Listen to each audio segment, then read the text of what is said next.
Welcome students. Our topic for today is writing skills, paragraph writing. Okay. What do you understand by paragraph? Paragraph is a group of sentences giving us information about the given topic. Okay. So there are certain rules that need to be followed while writing a paragraph. So let us learn the thumb rules of paragraph writing. Okay. See this. MI. MI means main idea. This refers to the main topic of the paragraph. Okay. Here you come to know about what the topic of the paragraph is. Okay. For example, you must have already read the paragraph from your home book. After reading the paragraph, you come to know the main idea. The main idea of the paragraph was umbrellas, isn't it?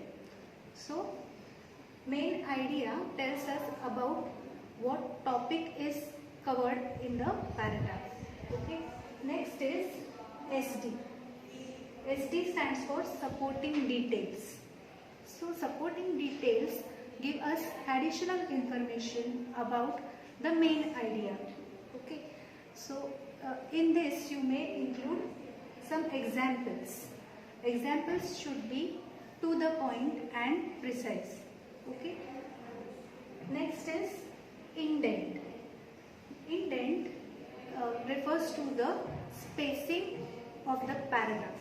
Okay. When you are required to write many paragraphs, at that time we use indent to differentiate two different paragraphs. Right now you won't be using this indent because you will write not more than 7 to 8 lines. Okay, but you need to remember this, that indent refers to spacing in the paragraphs. Okay. And the last one is conclusion. Okay. Conclusion will be maybe of 1 or 2 lines. How you will end your topic. Okay. We don't just end it abruptly. We write some concluding sentences to end the paragraph. Okay. So what are the thumb rules of writing a paragraph? Main idea, supporting details, examples, indent and conclusion. Okay. Whenever you will write a paragraph, you will keep these points in your mind and then you will write a paragraph. For example,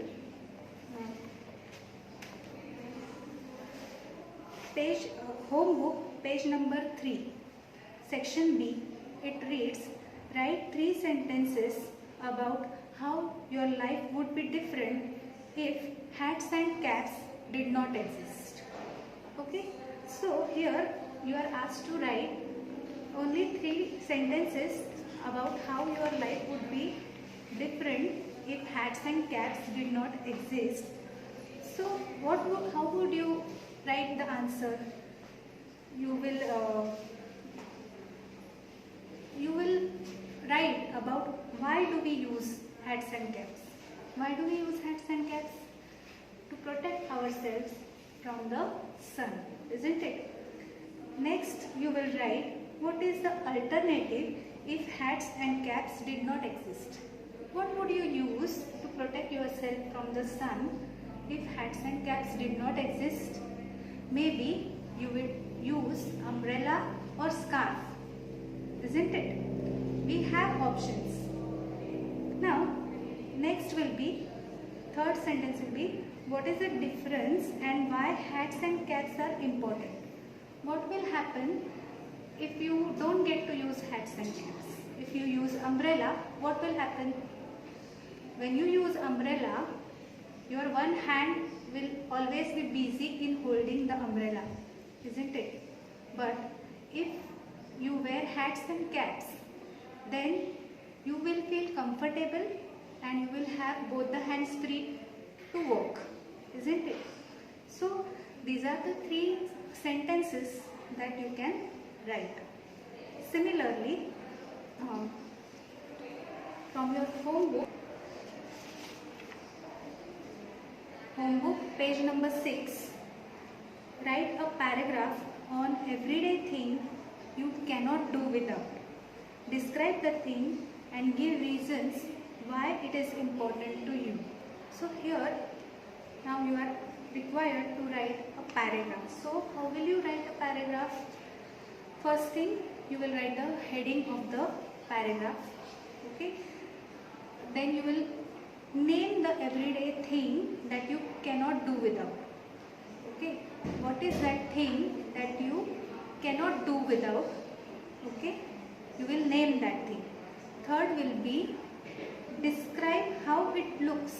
Describe the thing, how it looks. It may be color, size, shape, material, how it feels. Okay, all that will be included.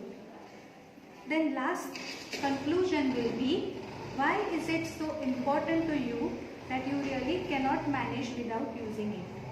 So you will write the importance of that everyday thing, why you use it and why is it so important to you that you can't do without it. That you will write in the conclusion. So total you will write maximum 6 to 7 sentences. Okay. So this is the way you are going to write a paragraph. Now let us see what is the homework for today. Homework for you today will be homework page number 6 extend. So you will be writing a paragraph on everyday thing. Class book page number 9 relate. I will just read out the question for you. My everyday things chart. The poem was about the need for everyday things. We all need them. Choose any 10 things you use every day. Make my everyday things chart with their names, what they are made of, and their pictures or drawings. Also, my packing list. Here or is given, but you are going to write both the questions. Okay. My packing list. We need many things when we travel. Imagine that you are going on a holiday for 10 days. Make a list of all the things you would pack and why you need each of the items. Make it interesting by drawing your suitcase with all the things packed inside it. So this you will be doing it in your English notebook.